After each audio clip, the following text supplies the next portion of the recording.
당신은 영혼의 침묵 속에 그냥 있는 것만으로도 당신의 근원에 닿을 수 있다. 당신이 당신의 근원에 닿아 있음을 어떻게 알 수 있는가? 그 첫 번째 증표는 근심 걱정이 없다는 점이다. 당신은 아무것도 염려하지 않는다. 당신 존재의 근원에 닿아 있는데 무엇을 걱정하겠는가? 따라서 당신은 마음이 가볍고 행복하다. 다른 사람들이 뭐라고 해도 자기를 방어할 생각이 없다. 당신이 하는 일에 의무감을 느끼지 않는다.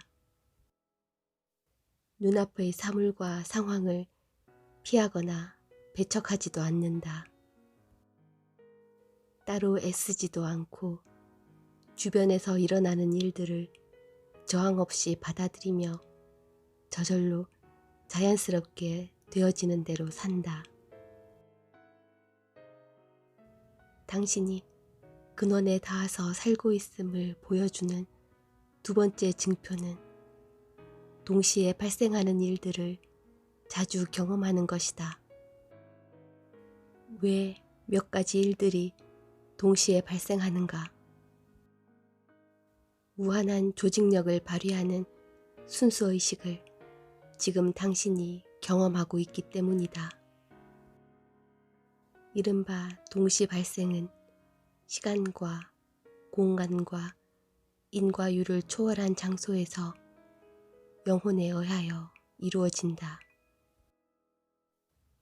여러 일들이 시간 안에서 동시적으로 일어날 때 그때 당신은 그것들이 당신 영혼으로부터 오는 메시지임을 알게 된다.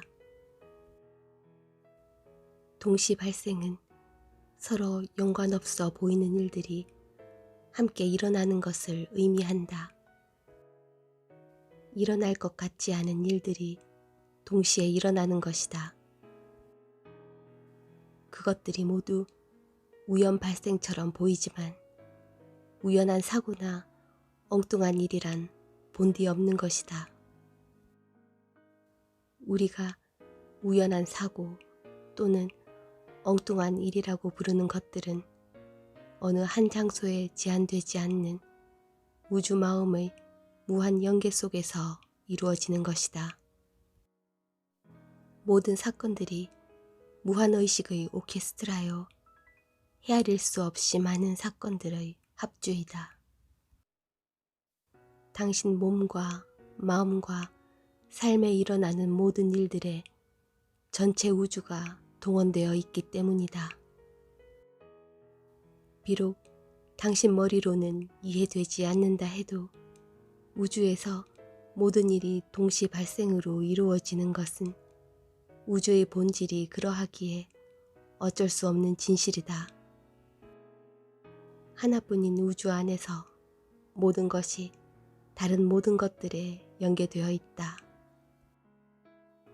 우주와 일치될 때 그때 우리는 동시로 발생하는 일들을 경험한다.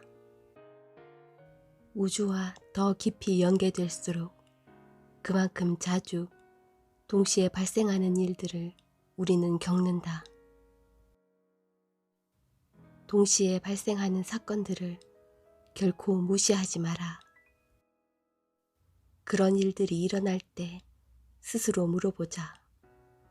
이것이 무엇을 뜻하는가? 왜 무엇을 일러주려고 이런 일들이 일어나는 건가? 동시에 발생하는 사건들은 당신 영혼이 당신한테 주는 메시지이다. 있는 곳이 따로 없는 자아를 암시하는 단어들이다. 있는 곳이 따로 있는 자아는 당신이 당신인 줄로 아는 한 인간이다.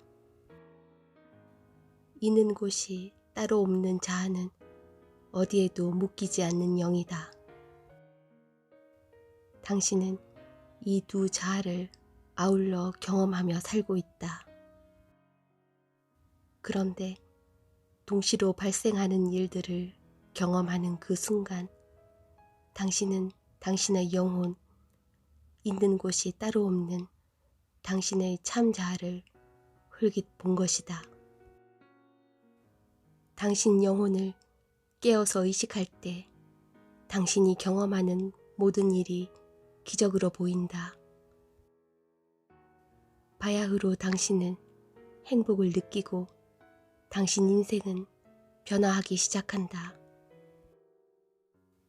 당신 내면 세계와 바깥 세계가 긴밀히 연결되어 있음을 보고 살면서 겪는 모든 일들이 전체 우주가 연주하는 오케스트라임을 알게 되는 것이다.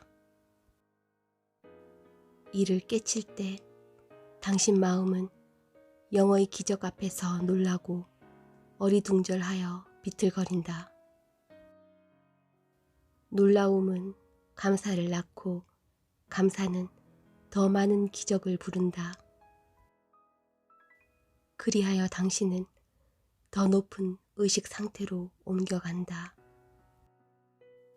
단조롭고 하찮은 세계에서 매혹적이고 기적 같은 세계로 눈길이 옮겨지면서 당신 인생 또한 매혹적이고 기적적인 것으로 바뀐다. 이제 당신 눈에는 삶 자체가 하나의 기적으로 보인다. 당신 눈이 기적에 머물수록 그만큼 당신은 기적을 일으키는 창조자로 된다. 마지막으로 당신이 근원에 닿아서 살고 있음을 보여주는 세 번째 증표는 당신이 희생자가 아니라 창조자임을 스스로 안다는 것이다. 이 세계가 당신의 생각, 느낌, 욕망, 해석을 비추는 거울임을 당신은 안다. 당신이 경험하는 모든 상황, 모든 관계, 모든 사건이 당신 안에 있는 무엇의 반영임을 안다는 얘기다. 문제가 발생하여 성가실 때 당신은 바깥을 살피는 방식으로 그 문제를 해결하려 하지 않는다. 그것은 식물의 뿌리에 물을 주는 대신 그 잎만 윤나게 닦아주는 것과 같기 때문이다. 살면서 겪는 어떤 일이 당신을 불행하게 만들 경우 그것이 본인 스스로 만든 작품임을 당신은 안다. 이를 알지 못해서 사람들은 스스로 희생자가 되어 공연한 원망을 하는 것이다. 불쌍한 내 팔자야. 어쩌자고 이런 일을 당한단 말인가. 그래도 난 무능하니까 어쩔 수 없지. 자기가 만드는 세상에 살면서 어찌하여 세상이 바뀔 때를 기다린단 말인가. 당신한테 무슨 일이 일어나는 것은 당신이 그것을 만들어내기 때문이다. 그러므로 스스로에게 물어라. 이 일이 일어나지 않게 하려면 내 안에 있는 무엇을 어떻게 치워야 하는가? 지구상의 어떤 문제도 문제의 차원에서 접근해 가지고는 해결할 수 없다. 하지만 영의 차원에서는 모든 문제가 해결된다. 그러니 거죽으로 보이는 환각의 세계를 넘어 눈에 보이지 않는 영의 세계로 들어가라. 영의 세계에서 당신은 개인의 몸 마음과 우주의 몸 마음을 만들어내는 창조자를 본다. 이 차원에서 당신은 더 이상 문제들과 씨름하지 않고 그것들을 넘어 위로 올라간다. 그렇게 하여 문제를 푸는 새로운 방법을 창조하는 것이다.